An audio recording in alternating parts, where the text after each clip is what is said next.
Olá pessoal, tudo bem? Djalma Sobreira, escritório de advocacia Righetti e Sobreira. Espero que todos estejam muito bem. Conforme o nosso compromisso que nós assumimos no nosso último vídeo que você deve ter assistido, nós dissemos que estaríamos dando continuidade a esses nossos encontros para dar orientações para vocês sobre o direito de família. Uma matéria extremamente relevante, muito importante e que faz parte do nosso dia a dia, não tem como fugir. Em algum momento você fará uso do direito de família. Então hoje nós vamos focar nesse nosso primeiro encontro, nessas primeiras orientações, falar um pouquinho do casamento e da união estável. O que são esses dois institutos? Qual a diferença entre eles, quais as garantias que existem de um e do outro, é mais viável me casar ou viver em união estável, enfim, vamos tirar todas essas dúvidas aqui para vocês. Nós vamos colocar no rodapé do vídeo, aqui você já deve estar vendo aí o nosso e-mail, tá? Então se você tiver alguma dúvida, você vai nos passar mensagem por esse e-mail e nós vamos estar esclarecendo para vocês na medida do possível, tá bom? Se demorar um pouquinho, tenha um pouco de paciência, que às vezes demora um pouco, porque nós temos aqui que conciliar esses nossos encontros, essas dúvidas que vão aparecendo aqui para nós com o nosso trabalho profissional aqui do escritório. Mas ninguém vai ficar sem resposta, pode ter tranquilidade com relação a isso, tá bom? Então vamos lá, vamos falar então de casamento e união estável. Qual é a diferença? Olha, se você for olhar hoje no direito, praticamente não existe diferença absolutamente nenhuma. Todos os direitos e garantias estão garantidas, tá bom? Desde da Constituição Federal de 88, ela veio trazer essa segurança jurídica que não havia para a união estável, existia tão somente para o casamento. Então ela veio trazer. E com isso, o Código Civil acabou também acompanhando e sofrendo algumas alterações. Eu vou falar um pouquinho sobre isso, não vou muito atentar em lei, porque aqui é um bate-papo para que você que é leigo no direito entenda o que nós vamos estar explicando e saiba, no momento que seja necessário, saber como se comportar, até para conversar com o seu advogado, né? Você ter um mínimo de conhecimento dessa matéria. Muito bem. Qual é, então, basicamente a diferença entre casamento e união estável? Desculpa. Basicamente, é a coabitação. O que quer dizer isso? No casamento, obrigatoriamente, você vai viver com o seu esposo, com a sua esposa, na mesma residência, na mesma casa, sobre o mesmo teto. Vocês vão morar juntos. Isso é obrigatório no casamento. Fato este que não acontece na união estável. Não existe necessariamente essa obrigação de viver junto. O que existe é o desejo entre as partes de conceber uma família, de viver como uma família. Isso que é importante, que vai caracterizar, tá bom? Mas vai lá uma dica. Às vezes as pessoas, já teve pessoas nos procurando e fazendo esse questionamento aqui.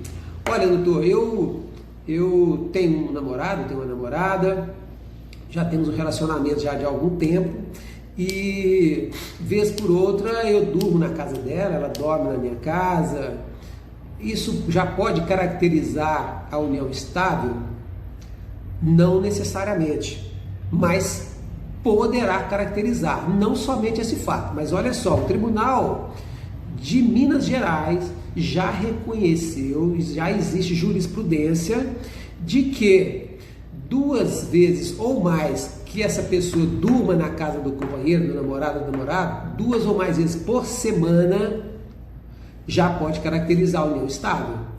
Ah, é só isso? Não, não é só isso, né? Então, se a outra parte, o seu namorado, a sua namorada, busca a justiça dizendo que você já viveu em união estável, que você dormia 2 ou 3, 4 vezes por semana na casa dela ou dele, e tem testemunhas que comprovem isso, e comprovam também que vocês viviam como família, que vocês tinham a intenção de constituir uma família, então aí sim vai caracterizar a união estável, e aí todos os direitos e obrigações que existem no casamento vão passar a existir naquela união estável que vocês contraíram, mesmo você achando ou entendendo que não existia, tá bom? Então, muito cuidado com isso, tá bom?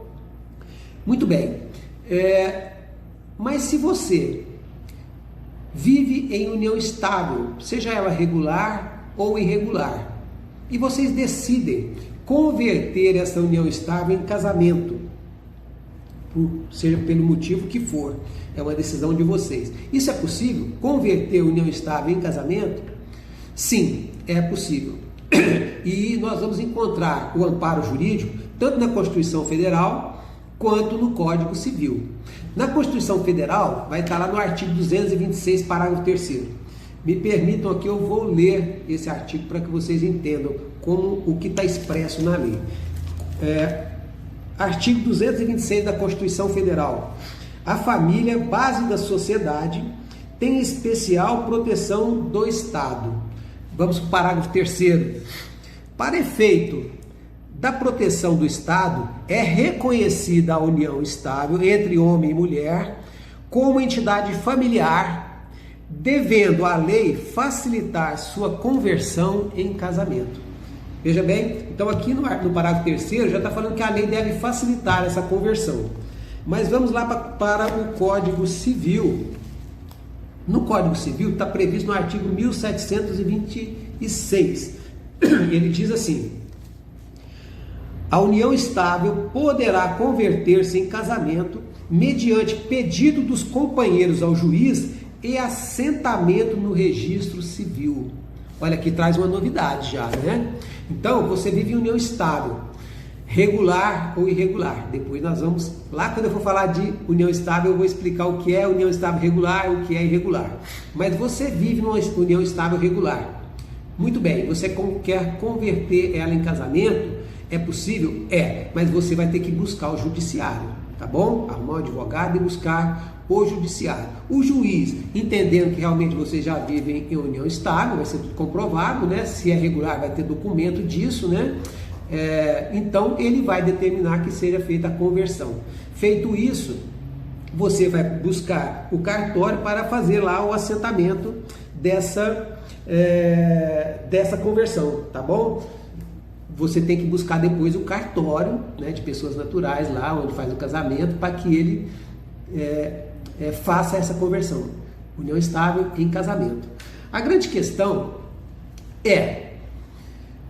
eu vou dar um exemplo aqui. Você vive em união estável já há 10 anos com uma pessoa. E por seja lá o motivo que for, vocês resolvem se casar. Então vocês buscam lá o judiciário, o juiz entende que realmente já tem 10 anos que vocês estão juntos e ele autoriza essa conversão, tá bom? Quando você vai lá no cartório, vai fazer o documento público, né, da certidão de casamento, qual a data que vai constar nessa certidão? Esse casamento está valendo a partir daquela data ali que você foi buscar o cartório, aquela data que o juiz determinou. Qual é a data que vai constar nessa certidão? Vamos pensar com calma. Se você busca essa conversão em casamento e nessa certidão você coloca a data que você está ali no cartório, que o juiz determinou ali naquela sentença, qual o motivo de você fazer a conversão? Não é muito mais simples você ir direto ao cartório e se casar? Não é muito mais simples? Para que fazer a conversão? Né? É com a mesma pessoa, tá certo? Então não justifica.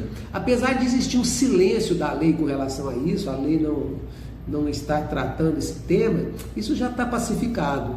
A data que deve constar nesse documento é a data lá quando vocês começaram a viver em união estável. Então, se vocês já estão há 10 anos, lá 10 anos atrás é a data, apesar do documento público estar sendo feito hoje, tem que constar que vocês, que aquele documento vale desde aquela data de 10 anos atrás. Por que isso? Porque senão, esses 10 anos que você viveu em união estável, você pode perder os direitos que você já tinha conquistado. Se você estava em união estável, que o regime de comunhão de bens da união estável é o mesmo quando você casa em comunhão parcial de bens, ou seja, tudo aquilo que vocês construíram onerosamente, compraram durante o casamento, faz parte do patrimônio da família. Então, se você não consta essa data, esses 10 anos aí, o que vocês adquiriram conjuntamente, vai pertencer unicamente àquela pessoa que adquiriu aquele bem. Entenderam? Então, essa é uma informação extremamente importante que deve constar a data correta no documento público. Tá certo? Muito bem. Outra pergunta que nos chega, porque não é mais novidade isso para ninguém, né? Mas ainda algumas pessoas às vezes na dúvida nos questionam, né? É possível o casamento ou a união estável entre pessoas do mesmo sexo?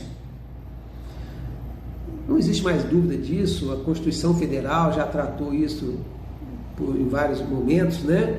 E o CNJ, o Conselho Nacional de Justiça, através da resolução 175, ele inclusive já determinou que os cartórios realizem casamentos e união estável entre pessoas do mesmo sexo. Já existe essa determinação. Essa união não difere de nenhuma outra entidade familiar. Passou a ser identificada agora, não mais se é homem e mulher. O aspecto que caracteriza é o afeto. Se existe o afeto, então é possível sim a união entre pessoas do mesmo sexo. Tá certo? Essas famílias não formadas pelo casamento, né, que viviam até, vamos dizer assim, tinham receio de críticas, de não serem reconhecidas, tratamento inadequado, um receio até de constrangimentos. Essas pessoas já viviam dessa forma, mas não tinham nenhum amparo legal, não tinham nenhuma proteção jurídica, mas isso sempre existiu, né?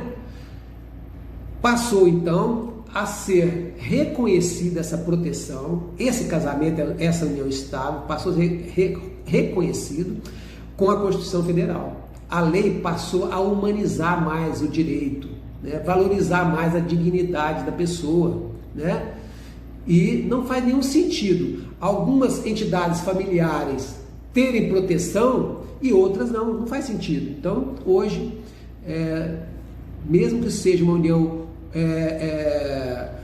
de pessoas do mesmo sexo, né, homoafetivas, vão ter a mesma proteção das demais entidades familiares, tá certo? Se essa união estável homoafetiva passou a poder ser convertida em casamento, então, olha só, você já está em união estável agora, homoafetiva, você já pode converter ela em matrimônio também. Igual eu tratei agora há pouco da união estável com o matrimônio, também entre pessoas do mesmo sexo, homoafetiva, também tem esse mesmo direito. Caso o cartório negue a fazer essa celebração, aí não adianta você brigar, você tem que buscar o judiciário. É necessária a intervenção judicial. E se esse cartório faz essa recusa, não quer fazer essa celebração, o juiz corregedor vai tomar as medidas necessárias e adequadas com relação a esse cartório. Tá bom?